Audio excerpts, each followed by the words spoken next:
Good morning. Good morning. Hey, everyone. Welcome to the Daily Drop In Morning Show, where the Teach Better team is live every single stinking morning, Monday through Friday at 7 a.m. Eastern. I have Mike with me, and we are Central Time Zone friends. So it's just about 6 o'clock here, and we are very excited to kick off a wonderful show with you.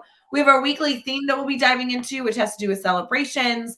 We have a good news article for you. We have some holidays today from all different types of places, not only those celebrated in the US, but those celebrated globally. So make sure you stick with us. We will also, as you always know, be taking your questions live in the comments. If you are live with us, please feel free to throw in your good morning messages, get us started. And of course, if you're not live with us and you're listening to this after the fact, feel free to take a screenshot and share with us that you are listening.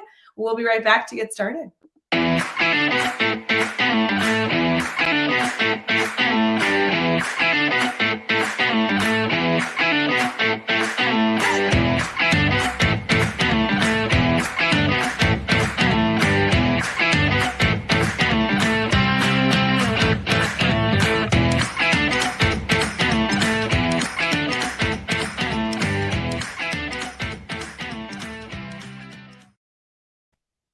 Good morning, everyone. Welcome to Daily Drop-In. We are thrilled you're here on Tuesday morning, November 30th. Mike, how are you? I'm doing okay. Sadly, this is around the time I'm usually up and moving, so I'm already in it. I was going to say you're like ahead of schedule now because you typically would not be, like camera ready at 6 a.m., right? No, sadly I kind of would be. That's kind of a running joke with my staff is that they get emails before 5 in the morning and they're trying to figure out if I schedule them or if there's really just something wrong with me. So you're like, you get up very early and kind of get ready for your day. Is that your approach? Yeah, like to take my time. I plan out my whole day. As much as I'm involved in technology and love every aspect of that and have been for years, I still handwrite my schedule out and create my top 3 items I need to try to take care of for the day. So yeah, there's some nerdness that happens there early in the morning, but it keeps me on track. I love a good nerdy morning. I'm a huge Yeah. fan. And you already have things that I want to dive into, which I'm going to have to pause because I do want you to share a little bit about yourself for people who haven't connected with you. Yeah. But you did just say that you have 3 goals to accomplish every single day. Is that an intentional 3 or sometimes is it like 25? So as we know, it doesn't matter if you're in a classroom or a principal somewhere. There's going to be 75 things that pop up probably before 10 a.m. But the type of planner that I use narrows it down to 3 that I know that if I get those 3 done, I can go to bed and actually fall asleep. I love it. Well, for Yep. everybody listening here, I know we've been live for 3 minutes. If you don't have your 3 things selected, we'd love to either have you take on the challenge of writing down those 3 things and setting that goal for yourself this morning, regardless of when you're listening. And if you're willing, especially if you're here live with us, we'd love to hear your 3 things. I won't lie, Mike. I have my to-do list right here. I'm a paper pencil kind of Yeah. schedule keeper as well to a certain extent. And I have a lot more than 3. I would love to go through my list this morning, maybe after we're live, and choose my 3 as well. So if you're listening here, we'd love to hear your 3. Mike, for people who may not be familiar with you, maybe this is the first time they're connecting with Yeah. you, would you mind kind of sharing who you are, what you do, kind of all that jazz? Yeah, of course. I am an elementary school principal. I'm in my 5th year as a principal here in Illinois, but originally started it at the middle school level. Was out teaching 8th grade science for a little over 8 years, and then was a middle school assistant principal and athletic director for 4 more, and then had an opportunity within my district to try to work my way into a principal role in the elementary school, and it has been pretty amazing, pretty fulfilling. Didn't think I'd end up in elementary, but extremely glad that I did. I know. I mean, as a middle school person, I mean, you went to the dark side here is really what happened.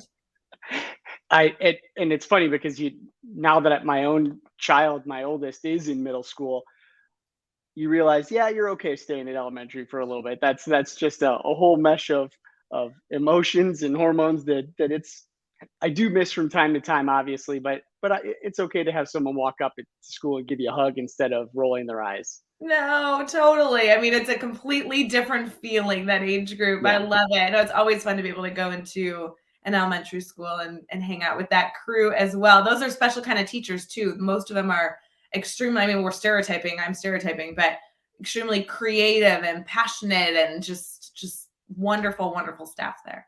Yeah, and as much as they kind of give me a hard time for being up and moving first thing in the morning, I don't know if any of them sleep, and most of them are there on Saturdays or Sundays, regardless of what I remind them and tell them, hey, please disconnect. There's just no stopping their passion and drive. It's pretty cool to be a part of. Oh, it's so fun. Jeff and I yesterday were live. We're typically live for Daily Drop In on Mondays together. And we were talking about we were with your school district on Monday. You are here in Yeah, Illinois. You work in yeah, Plano, and you're really close to me, like proximity wise. We could have like done this together at a coffee shop or something because we're within a good radius of each other. But do what's your thoughts on Monday when we all came together? The Teach Better team was there. I mean, it was kind of fun to be able to see you in person. it was great. It was great, and I think one of the best parts about that day is that it pushed my staff to ask tough questions. They're so aware of everyone else's feelings and how personal they can be and how personal learning is and how you're attached to your own lessons, that I think sometimes they're a little apprehensive when it comes to questioning how things have been done. But that's kind of been one of my goals since walking into that building, is to get them way outside of that comfort zone. And they were asking some tough questions and challenging some things that have been going on forever, and it was awesome. And I really see that that's only going to lead to good things for kids. No, it's all good, Mike. And that's the kind of the cool part. And I'm going to ask you a more specific question here in a second. But for me, anytime we're able to ask hard questions, it doesn't mean that change happens instantaneously. It doesn't Right. even mean that change is necessary, depending on the types of questions you're asking. But the opportunity to kind of open that discussion and just simply say, hey, let's just question the world around us. That doesn't mean that there needs to be a massive to-do list that comes out of that, really just allows us the space to be reflective. And I was actually with the middle school the whole day, so I didn't get to work with your staff at all. But were they in working on a specific topic? Were they kind of moving throughout a few different ideas? How did that go for them? Yeah, they were. Most of the staff that I spent part of the day with was looking at the the way we teach reading, the way we teach ELA, how we're assessing all of that. Because as everyone knows, it was kind of a crisis. Let's take 72 hours and figure out how to completely do things differently last year. And my staff was just, I'm so humbled by what they did in such a short period of time to really change what they've done. And I think now they're having a hard time seeing how you go back to normal, quote unquote normal. And really this year it's been almost kind of group and independent counseling sessions on my part to really let them know that it's okay to not go back to that, and that Mm. if we're not going to question it and go big, then we're going to miss a really good opportunity here. So I think that a lot of that focus on Monday and even into Tuesday was, how do we carry this idea that we can just be better? Well, and Mike, I know we haven't gotten to work together too frequently. We've been fostering this friendship for a few years, but I do have to say something I have always heard from you over and over and over is your encouragement to be reflective, not take on too much, give yourself permission to take little small bites and then allow yourself to just do everything you can that's best for kids and truly give what you have, and then just be at peace and can just continue to be a learner for the rest of the journey. And I really value leadership, although you guys are in a incredible space right now. Being a school leader is so challenging right now. Your ability to really get to know your staff well as people is just something I continue to see you do extremely well. So I'm thrilled that you're here on Daily Drop In. It's cool to be able to talk shop with you. Yeah, no, it's great to be here. Yeah, and I think that the best part about the way our school culture is has kind of grown into is that um, my staff calls me out when they see me not following what I suggest. Right, if I'm taking on too much, I'll have someone stop in and go, "What are you doing? Like you can't do that. Don't send that email yet. Just wait." And that I think goes back to that questioning piece that they just weren't used to. Is that I have to be questioned too. So it's Sure. a good thing. Yeah. Absolutely. Oh, so cool. Personally, I also know that you had a doozy of a start of a year. Did you move like the first day of school or something ridiculous? Can I just call you out on that? I have to know. Yeah. Yeah. The housing market made that decision for us, and that was really kind of it to plan the move on the first Friday. So we started with kids Wednesday. We moved houses Friday. No stress, super calm. No big deal. Yeah, it's too bad you don't have like anything exciting going on in your life. I'm just Yeah, no, it's super boring. There's nothing happening at all. Yeah. Well, I'm glad that you and your family are in a wonderful new space and hopefully enjoying that so far. We're going to transition here into a segment that we call Brainstorm Bank, which is where we get to discuss our weekly theme. We always on Daily Drop In love to bring a new idea, kind of like an overarching theme Monday through Friday. But we also intentionally during this time see if anybody who's tuning in with us live has questions that they want to pose or literally anything we need, anything that you need. So Mike and I will be right back. If you have a question that you're pondering, kind of wanting a brainstorm partner in any sort of thing that you are working through, make sure to post your questions in the comments and we would love to support you.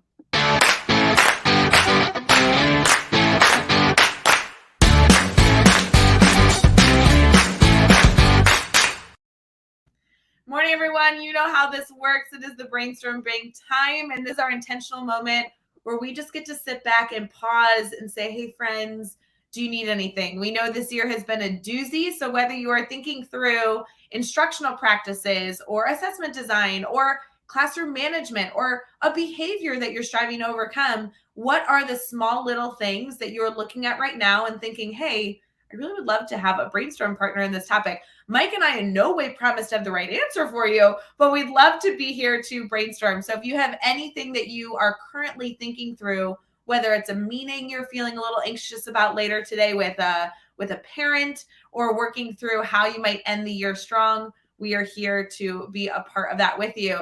Mike, our overarching theme this week has to do with celebration. We want to make sure that the end of our year, not the school year, but the end of our calendar year, which is about a month away, is something that we really get to enjoy with our students. How do you sum up essentially the toughest semester we may have ever experienced as educators? And how do we ensure that we're setting them up for success as 2022 comes in? I know you have a lot of ideas for this. So tell me a little bit about your mindset on celebration. So I'll be the first to tell you, and I think my staff will be glad if they hear this. They'll be glad that I said out loud is that outside of that comfort zone, celebrating like that is absolutely one of my biggest weaknesses. Even though I'm at elementary, I still have that I'm too cool for school, middle school mindset that was sort of ingrained in me at times. But I'm fortunate to have a group of educators around me that have really helped push me out of that. So for our students in particular, we have an amazing music teacher and kind of group of specialist teachers that really take on what that last celebration before winter break looks like. And we've had to make some pretty big adaptations, obviously, the last few years for that. But it becomes essentially like a live Zoom party. Classrooms are dancing in there. They have sing-alongs together. They read holiday books together. Our music teacher last year sat in a full-blown blow-up Christmas tree costume behind the screen, like just dancing in front of her camera in her room for everyone. And that's grown from everyone in the gym together doing that same type of celebration. But it really kind of fell right into it. We did the same thing around Halloween, and kids got to parade in their classrooms live. I think one of the best pieces of that is that we get to then share that as a private link with our families or record it, and then it gets to go on to a private, YouTube link that only our families can get to, so they can be a part of it too. So when the kids come home and talk about what they did, parents get to sit there and watch a 20-minute video of the whole day with them. And I think that's been awesome.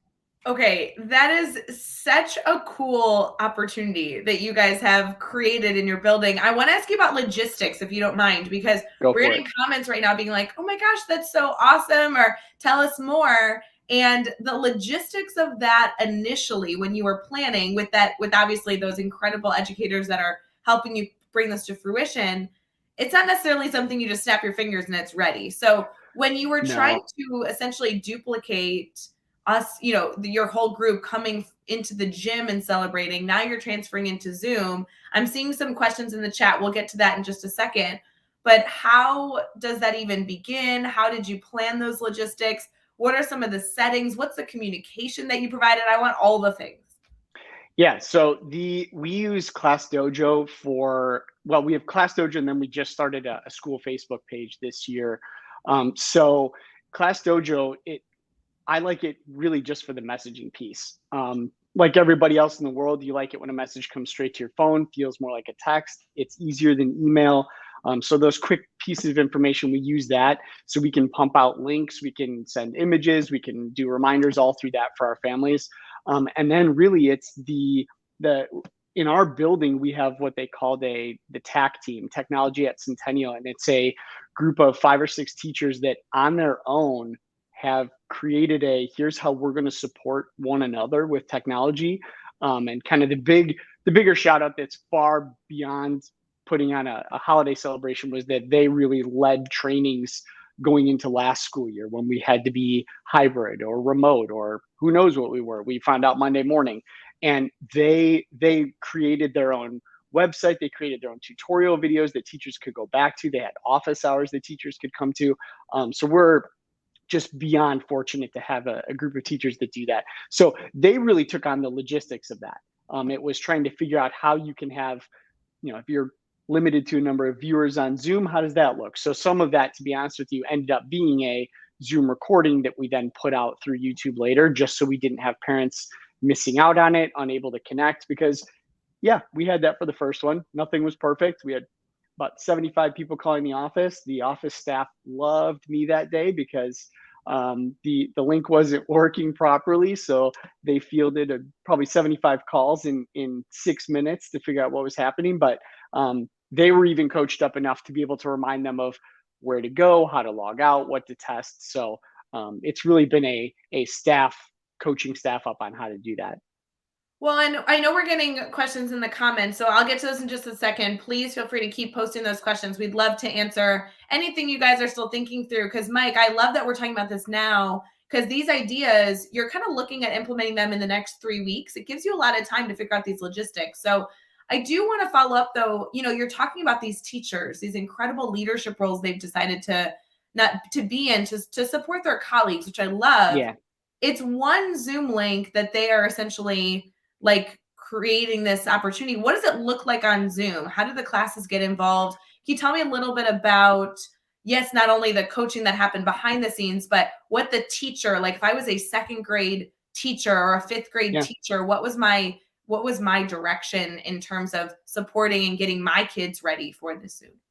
Yeah, absolutely. So that 2nd grade teacher would essentially get the Zoom link from the music teacher in this case, and they're running it usually on their own laptop, and they set it up in the front of the room just on a desk and face the camera to the whole group, so that at any time during that Zoom, the music teacher can kind of spotlight a classroom dancing, kind of show that and be able to pull them up to have that person join in. And the kids love that. You get this, who doesn't love to pretend that they're on TV for a few moments, except teachers that have to learn how to do it in 24 hours. But the kids loved that. And that way parents, when they go back and view it, get to kind of see their kids every once in a while and see their kids' classroom. So that's a lot of fun. Well, and I really love these like tips and tricks, truly, Mike, because you're talking about that spotlight feature, just not to sound like a goof being so clarifying, but it allows the screen to be big so that everybody watching can really mainly see that one image, that one screen, that one feed. And so that's a perfect way to kind of pull up the focus of different classrooms versus, as many of us taught in a virtual setting, you're kind of looking at the grid of individual pictures. You have an opportunity to kind of bring one forward that everybody can focus on. I really think that that's a great opportunity to allow people to feel like they're on TV. I love it. Yeah, absolutely. Also, the focus of having somebody have the role of managing the technology that's happening in the moment, right? That's kind of a big thing, that I'm very involved with. AIMS, that nonprofit in Illinois that supports educators. And we have an event here in legitimately 1 week from today. So I'm not saying I'm nervous, but I'm kind of geeking out. And one of the things we talked about is like, we truly have somebody whose only job is to run the tech and that's it. Like there's nothing else that they're responsible for. You've kind of created that and had that opportunity with the music teachers that have stepped up, that, you know, is in control of that management behind the scenes.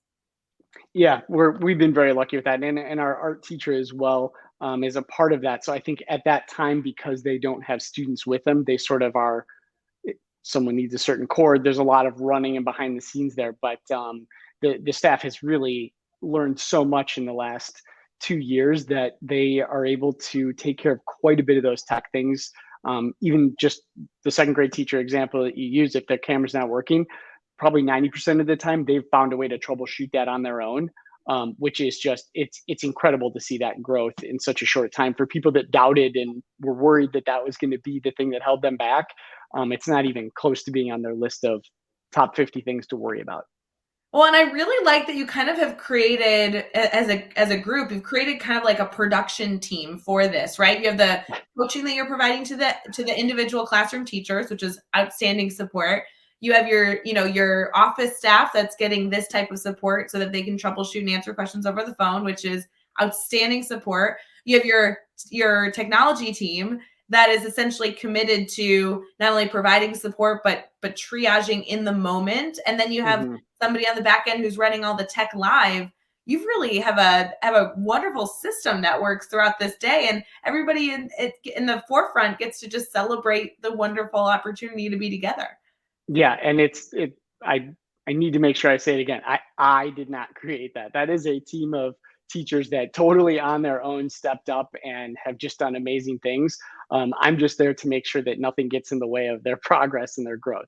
Well, and if you don't mind, I know we have questions in the comments we want to get to, but if Yeah. you don't mind, Mike, tell me about what it's like to be a leader where you have these educators that came up with a phenomenal idea. They want to run with this idea. What is your role in that? You know, do you know, get your hands dirty and get into the logistics, or do you get to be somebody who really just keeps the time block safe so that nothing gets in their way? How does that work for you in terms of your approach to leadership? I think the answer to that is yes, all of those things. It's been, my own personal journey in leadership has had a ton of times where I've failed and tried to take on too much of my own. And some people that I've worked with in the past would probably be the first people to say, yeah, no, he's done that before. That delegating piece was not originally a strength. But then I think it comes down to the fact that, and it's a line that I use it at school all the time, and I probably get laughed at the number of times I use it. But if our ceiling ends where my expertise ends, then we're all in trouble, right? That if you're waiting for one person to have every answer, it's just not going to happen. And I think that's been the biggest growth piece in that leadership the past 2 years is just the number of things that I don't have an answer to because they're all so new. So really, it's been an opportunity to seek out those people that don't normally speak up in those meetings and share those ideas and really get them to come out of their shell and share things that they're doing in their classroom.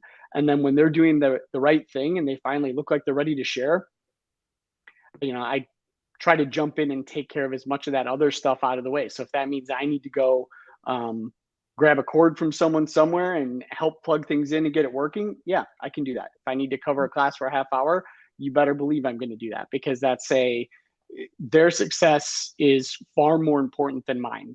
They need to be ready to do that. Mike, I love your approach to leadership. I am in awe of this. I would love to see pictures of not only your school doing this, but the other schools that I'm sure are going to steal this idea and do it. It is all about sharing. And I love this very tactical strategy of how we can celebrate. We kind of joke on Daily Drop-In that it's always fun to talk really high level, top level, philosophical, but that's not the stuff that actually enacts change necessarily. We love when we're able to take an idea and put it into action. And you have already given us so many different things that we can truly get started with today, whether it is setting up our to-do list or organizing a big school celebration via Zoom, which is so fun. We do have a question here that I want to make sure we touch on. This is a Facebook user, meaning that they're in our private Facebook group. If you are not in our private Facebook group, friends and family, feel free to head over to teachbettergroup.com. You can join that private Facebook group. I'm sorry, I typically am like, it's full of like 8,000 teachers. I have no idea. It's way more than 8,000. There's a ton of educators in there that just love to talk shop and you can join that over at teachbettergroup.com. This question here says, how did the conversation that you have and how did this help accommodate for the students who can't participate due to cultural differences so they can be included in your community that you serve? You know, Mike, obviously this is a big thing that we need to be aware of. Like anytime we're doing something in school, making sure it's inclusive, right? Always we want students to Absolutely. feel Yeah. included. So can you answer this a little bit? Yeah, so to be perfectly honest with you, this past year as we went through this, we were fortunate in the logistics piece of it that wasn't something that we had to add to that discussion. But we always send out some sort of notice and communication before any of these celebrations to say, hey, here's what we're going to do. Here's what it's going to look like. Please let us know if you do or do not want your child participating in it. And then it's never a punishment piece. They're never, who they are is not something we're going to punish them for. So really it's finding a different way to get a group activity together. They may do more of a fun social gathering with our social worker or someone else and play games there to still have that community and that game time celebration feel. We're always trying to find unique ways to do that, but the truth of it is we didn't have students that fell into that category that we had to organize that for. Well, and I appreciate, hearing that wasn't a hurdle that you all had to overcome last year, but your suggestion is something, first off, I'm so impressed. I mean, you're looking at, okay, have a student who isn't able to participate in something in a hypothetical situation. A go-to is to form their own little party, their own little community, essentially, to play games or talk shop or, do something in a collaborative setting with a staff member who has the opportunity to step away from those responsibilities and instead spend time with that core group. That is still a memorable experience, a moment for celebration. I mean, whether they're celebrating a holiday or whatever we're discussing, that opportunity to be in community and celebrate being in community is a wonderful opportunity to embrace when we have students that aren't able to participate in the same types of activities. Yeah, and it goes back to the staff in my building that if something like that pops up, even if the social worker isn't ready for that, I've seen members of my office staff team jump in and try to help support kids that way too. So it's a pretty cool place to be. Isn't that the best part of working with a great staff? Like, regardless of what's going on, everyone's just constantly trying to problem solve and step in where they can. I mean, that's a great culture that you have there in that building, that regardless of who you are, your title, or anything else that you might have on your plate, you're constantly brainstorming, is there a way it can be helpful in this situation? And I think that's so admirable about the team that you've built over there. That's so cool. Yeah, we're very fortunate, that's for sure. The other element of celebration, if you don't mind me asking, not only has to do with how we celebrate our students, but also how we celebrate our staff. And Mike, I know you've been a leader for quite some time. You've worked in education for quite some time. I always find, to be honest, some teacher celebrations to be a little goofy, right? Like there's some great ways to celebrate teachers, and there's some ways where we just shake our heads and we're like, oh goodness, our leadership teams, what are they thinking? Has there ever been a way that you have celebrated your staff or been celebrated just as an educator at the end of the year that you appreciated? We actually had a pretty goofy outside of the box one last year that ended up being a heck of a lot of fun. We had some conversations just one-on-one with a few teachers about how everyone was really kind of worn down, really was looking for a way to celebrate all they've done. We talked about all the different roles people had to fill throughout the year. So we ended up doing a mock Oscars day, and everyone got an Academy Award or an Oscar statue. And that's when you figure out how many people you actually have that work in your building when you have to create an award, individualized award for each one of them. And they were laughing because it was a speech for every person had a short speech to kind of introduce it. But I mean, you had custodians getting an Oscar for stepping in to help a student sharpen a pencil or do crazy things that they had never done before. And that was all teacher and staff driven. We had a whole team that kind of came together to do that. That was a lot of fun. There was a red carpet and some balloons as they entered the gym. That was a good time. But the running yearly tradition that we've had since I started at my school that I'm I'm hoping we get back to this year is we do a beanbag cornhole game tournament in our gym. It gets pretty competitive. Like we post a whole bracket on the gym wall. There's about 5 or 6 sets of bags, and there are actually Plano purple wrestling championship belts that are awarded to the winning pair, and it's a bragging right. You'll see them hanging up in teachers' rooms for the full year, and it gets pretty heated. There's some trash talk as you head into it, and that's just a lot of fun, and they just get to come in and laugh and just be themselves. So it's pretty perfect. I'm gonna have to walk around your building and look for those trinkets of award-winning trophies. I love that, the wrestling belts become something they can keep all year, and bragging rights. I mean, that's like the fun stuff. We all love that stuff. It's so goofy. But your idea of this like Oscar award ceremony, how cool is that? I mean, yes, obviously it takes time. That's an immense amount of planning, but you could even go as far as not only having the committee think of awards, but have people submit awards for each other. I mean, if you and I work together, I could say, oh, I want Mike to get this award, and you could submit that in a Google form. The committee could review, and then maybe they would ask me to kind of like put together that award for you. I could present it. There's so many different ways to do this that isn't one person taking on this big undertaking, but really is like a staff collaboration of some goofy awards you could pass out. I really love that idea. And I love that idea because, to be honest with you, when it got down to it, people had taken on so many different roles throughout the year that some of them started to feel repetitive. Like, how do you rename that this person subbed for a coworker? But it was, and not downplaying that. I'm just saying, like, there's no way to reinvent that category, even though it was done 600 times. But no, the idea of letting staff kind of nominate each other would be awesome. Well, because I have to tell you, Mike, like working with the middle school team, even I worked with last year, them specifically, I could think of an award for all of them, but some of them could be funny inside jokes or stories that just never made it outside our little group. And I could absolutely think of submitting an award for like Nikki Piercy. She was the incredible reading teacher that I was able to work with on my team, and our doors were across from each other. And it would be so funny if she didn't know and I walked up to the podium and I'm like, I have an award for Nikki Piercy, and told a funny story or an opportunity that I saw her do something that maybe others didn't see. And that, it's so fun to be able to celebrate people that way. Yeah, absolutely. And colleagues. Yeah. And I think the big thing there was trying to keep it short and sweet. I have a kind of a reputation of being a little too wordy. That thankfully I have a group of teachers that are really good at reminding me that sometimes, so that I avoid things. But it was trying to keep it short and to the point. And I think that was the number one feedback I got at the end of the day was, I'm so proud of you for only saying 2 sentences per person. That was amazing. All right, wait, for all of you live with us right now, we want you to put your cursor over the comments or tap on your screen if you're watching on your phone. Get this ready. We want to hear, what's the goofy characteristic that you get made fun of from your colleagues? Like, are you a talker? Are you somebody who has like the really funny unorganized desk that everyone's like, how do you function? Because there's everything you own on top of your desk.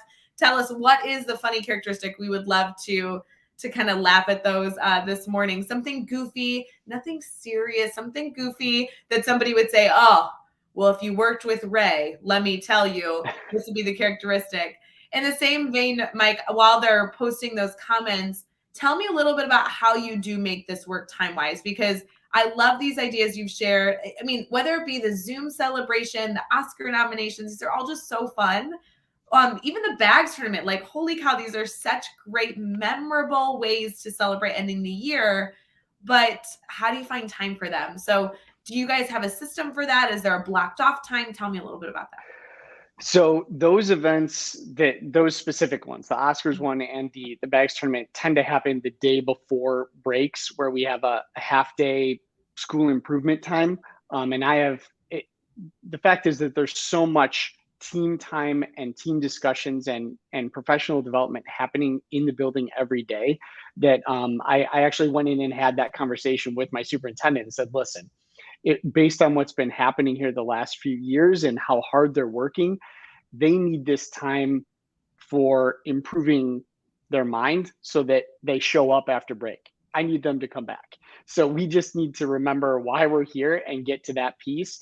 So yeah, I had to go the route of finding a way to create a proposal to ask district administration if we could have a bags tournament, because I didn't want to be the one school that was playing games and everyone else was sitting and listening to a presentation for 2 hours. Well, and I'm thrilled that you went through appropriate channels. That makes sense to me. But I have to tell you, I get to interview people all the time. Oh, obviously the Teach Better team, we work with districts all across the U.S. all the time. Mm-hmm. I don't think I've ever had a leader tell me that they took a period of time, even if we're talking about an hour, that they took an hour or 2 hours, a half of a professional development day to goof off with a bags tournament or an award ceremony. And I feel like I've been a part of some great professional development days, some really innovative practices. I am such a fan as a teacher walking into 100 different professional development days. There's so many things I can appreciate. I love when they give me classroom time to get my to-do list done, things like that. Mm-hmm. I would have loved an hour of a bags tournament. Like, how great of you to kind of step out of the box and do some things so out of the norm. Now that wasn't just because I had this amazing idea. That was my first year in my position as in this building. I had this idea that I needed to have amazing professional development discussions, and we needed to be as a team plowing and looking at everything and dissecting what the first half of the year looked like.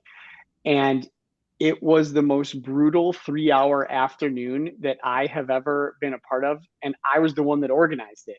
So again, there's the best part about having that atmosphere where you can question and bring up ideas and say, hey, this might not have worked. I am fortunate to have a staff that has a very good memory, and they don't forget how long and miserable those 3 hours were that first year. So they're good at reminding me that there's a point where they've worked so hard during the year that it's okay to take a deep breath, that it's really forcing me to actually do what I suggest to them. You have given so many tidbits and ideas. I think everybody's going to want to come visit your school just to hang out and see those purple wrestling belts and everything in between. We do have some funny things, funny characteristics that colleagues would say about each other. So you said your crew would say, oh my gosh, Mike, I'm so proud of you. You didn't talk on and on and on and on. We have a comment here saying that they turn everything into a song. I think that would be a really funny characteristic to have. I don't think that's a bad thing. I think that would be a thing that if I did that, my staff would walk out at me. Absolutely. We have some here. Hot tea 24/7, whether it's in the summer or the winter. I would totally make fun of you for that, Justin. No doubt about it. That's awesome. Chelsea Nicolina, who's actually live with us, I think tomorrow on Daily Drop-In. So excited to have Chelsea with us, says, I have everything color-coded and organized. I need a clean workspace. Mike, I'll tell you, I love these people. I'm not one of these people. I wish someone would say, oh, Ray, she's so color-coded and organized. No, the best thing that came out of the pandemic, the whole issue for me was having to give up my office so that someone could Zoom out of it. And I lived on a cart. Oh, it was amazing. I'm down to just a cart worth of stuff now. I have some secretaries, fortunately, that remind me of piles that used to be there before, so we avoid that too. Oh, so funny. I think I really do consider myself organized. I mean, I did show you my fancy schmancy to-do list over here. Let me tell you, right? That's organized, but color-coded. For those of you who follow Chelsea on Instagram, you know that she is very organized, very strategic. She's the teacher we all want to be, essentially. So it's all good. We can aspire to continue to strive to have those characteristics. You know, Mike, we have shared a ton of stuff today. I'm so glad that you took on the challenge of coming live with me. We do have a good news article and some holidays that we're going to celebrate. So do you mind if we transition into just the continuation of more celebrations? Yeah, sounds great. All right. Perfect. We'll be right back.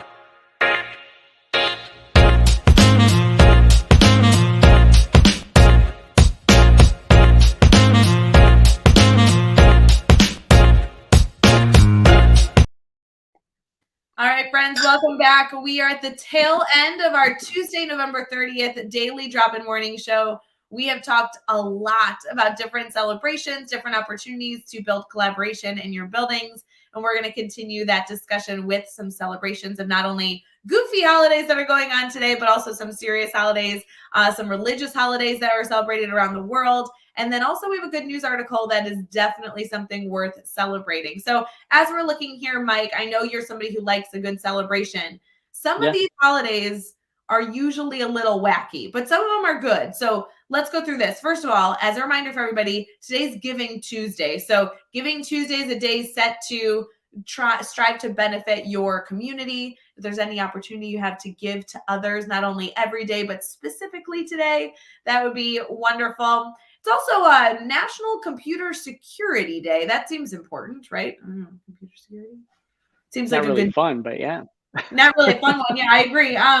It's also a wonderful holiday. I apologize, I'm pulling this up to make sure that I give you all the right information. This is a Sikh holiday that is celebrated today. It's always celebrated on November 30th. It's one of the most sacred festivals that's going on today. It goes through so many different things about the story behind this holiday, the festival that gets to be celebrated. So if you have any team members, staff members, or students who might identify with the Sikh group, definitely celebrate the holiday. Ask them about what they are celebrating. We also have anybody in the Jewish faith continuing their celebration of Hanukkah today. So we just have a lot of wonderful things there. For those of you who may not be identifying with a religious holiday today, I know many of you are going to identify with National Mason Jar Day. It's always cool, right? Like a good mason jar, Mike? Absolutely. We made our own pickles one year. We had a little garden outside, so I've familiarized myself with a good mason jar. Yeah. That's a fancy mason jar. I'm thinking like the people who like sip a beverage out of a mason jar, but you're talking about like creating something. Well, like that's after the pickles are gone. That's how you celebrate the pickles. Yeah. Maybe more importantly, it's also National Chocolate Mousse Day. Okay. Which, I mean, if you're going to have a good dessert, I see nothing wrong with celebrating with some chocolate mousse.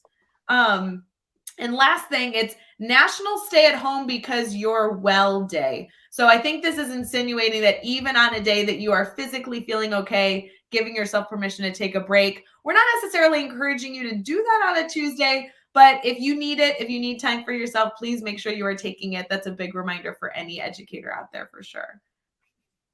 In addition to that, we have some good news that we want to make sure we leave you with. As you all know, we always strive to introduce a good news article. And this is something that could be a discussion starter for you and a colleague to foster a relationship or our students. But Mike, this has to do with a member of our community winning an incredible award. So this is a young man who saw a problem and was determined to fix it. And he's been given an international prize of excellence and innovation. Jeremiah, who is a young man, invented a machine. And think about this for a second. This is a big deal. Invented a machine that delivers electricity to homes by absorbing the kinetic energy from vehicles passing over the roadways. So this device powers 150 small homes and doesn't rely on any weather patterns or batteries or anything. It's just based on the energy that is produced by people driving by these homes. So with this, out of 350,000 contestants, this student was able to be picked for a $100,000 award thanks to a global student prize that he was just awarded. And this was a huge deal that they are celebrating Jeremiah's incredible feat with the understanding that he got to do a Zoom with Hugh Jackman, which is a very cool prize to win. I cannot believe, the students out there that are brainstorming incredible, innovative ideas. I love the idea of bringing this article. There's also a video attached if you want to share that with your students. If you're listening with us currently this morning, you're able to bring this video and say, this is a student that saw a problem and just brainstormed a possible solution. What a cool idea. Yeah, that's pretty amazing. I think it's also in any school too, is being okay with taking the time to go through something like that and let the kids create, and not being afraid to step away from whatever the standard or pacing guide is for a while to allow that to happen is huge. That's an amazing feat. Absolutely. And could you imagine if that innovative idea won you, $100,000 and a meeting with Hugh Jackman? I would take it. I'm just saying. I would not only appreciate the money to hopefully go and continue my research in this very innovative idea, but I would totally, meet Hugh Jackman. I think that'd be cool. Yeah, and I'm hoping for that kid's sake that he has a team of people around him that helped him get a patent for it too, because I think he may be able to host Hugh Jackman somewhere with that idea someday. Ain't that the truth? I love it. If you guys are looking for good news articles or any holidays that you want to celebrate with your friends and family, we are using Good News Network this morning, goodnewsnetwork.org, to bring you that article. So feel free to go check that out and grab the video, because it not only was a big opportunity to celebrate, but also there's some good video of some celebration of the award winning and everything in between. So definitely go check that out. Mike, it has been wonderful to chat with you. We've been able to touch on so many different things. Do you mind sharing how people can stay connected? Maybe they have questions on how to organize the most perfect to-do list ever that they might want to ask you about those 3 things. Or you've shared so many ideas on different ways to celebrate staff. They might want to pick your brain a little further. Yeah, they could probably reach out to me. And I noticed you've got your fancier name there with your Twitter handle. That was a rookie mistake on my part, just to have my name there. But it is at Mike Teaches, capital T and then a Z instead of an S, because that's how creative I am on Twitter. And that's how you could reach out to me directly there. And I absolutely, everything we've created or talked about, I'll share with anyone everywhere. That's the only way we get better, is kind of that open sharing. So I love it. And even if you can't hunt down Mike, direct message me or anybody on our team. We know Mike super well. We're introduced you. We'd love to connect you. That's what this show is all about, bringing on people that are able to not only share incredible stories, incredible ideas, but also continue to grow our network. As all of you know, it is Tuesday, November 30th, and you are about to walk into the best Tuesday that you've ever had. So we are excited to be here to celebrate that with you. As a reminder for anybody who is in an administrative or leadership position, we do on Tuesdays have 2 different sessions for our admin mastermind. So you can go join that group for free over at teachbetter.com/mastermind. And as you know, we are headed into a week of a lot of Teach Better Team celebrations. So keep your eyes out for all that fun. Mike, it was so fun to be able to talk shop with you. It was awesome. Yeah, we get to hang out here as we say goodbye to everybody, but I really appreciate you being here. No, I appreciate it. It's been my pleasure. This was a great experience. So fun. For everyone else, we hope you have a wonderful day. Let us know if you need anything. And we'll see you back here tomorrow morning, bright and early, for Wednesday morning for our daily drop-in. So have a wonderful day, guys. See you later.